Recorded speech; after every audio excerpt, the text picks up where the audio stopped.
everybody, welcome back to 366 Days of Hope. My name is Pearl and I'm here to share our next topic, which is vitamin B12 Cobalamin. Now we have just completed all the vitamin Bs and all the vitamins from A to Z in a sense. Okay, so yes, cobalamin is very similar to all the vitamin Bs. It is a water-soluble vitamin and is not made in the body. So one of the things that it does is it is crucial as a cofactor for enzymes involved in DNA synthesis and fatty acid metabolism, as well as myelin production. So it's also important for red blood cell formation, cell metabolism, nerve function, and production of DNA. So what are some of the benefits of vitamin B12? Well, there's quite a few. One, it does prevent anemia. It helps with red blood cell formation, as we stated, and it prevents major birth defects. It supports bone health and prevents osteoporosis. It reduces the risk of macular degeneration, which is an eye disease that affects your central vision. And it also improves mood and symptoms of depression. And also it maintains skin, hair, and nail health. So what does vitamin B12 deficiency look like?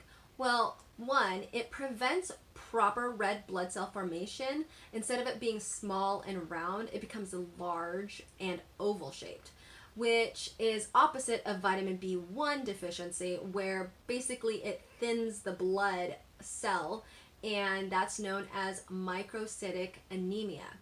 When it's too large, it cannot flow between the bone marrow and the bloodstream at a proper rate, so then you have what's called megaloblastic anemia.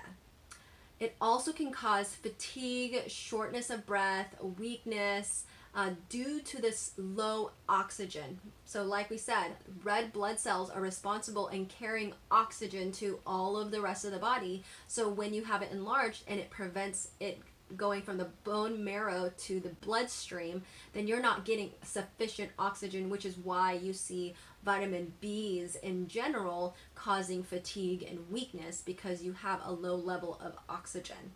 And it can also affect dementia as well. And so our brains also need oxygen. The less oxygen it has, then clearly you can develop neurological issues, especially in older adults, but it can come on even more if people have poor diets as well. So what does an excess of vitamin B12 look like? Well, you can have hyperpigmentation, you can have nail discoloration, you can have hair changes, you could get patchy skin color, which is known as a vitiligo. You can also have something called aphthous stomatis, which is where you get canker sores like on your cheek, your lips, your tongue, and your mouth.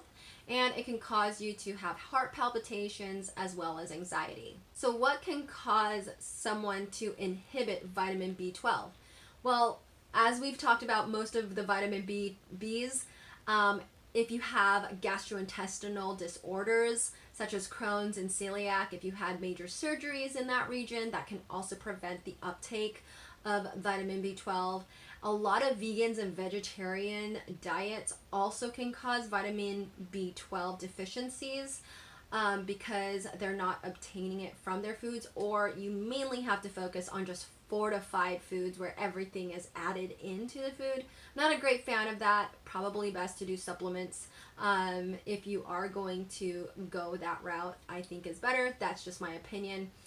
You can also inhibit vitamin B12 uptake if you have certain meds like metformin, antacids, proton pump inhibitors, just to name a few. Also, if you have large doses of vitamin C, can also do that. And if you also have an autoimmune disease known as pernicious anemia, it's where it impairs the formation of intrinsic factor. How can you absorb vitamin B12? Well, one, you should have a healthy stomach.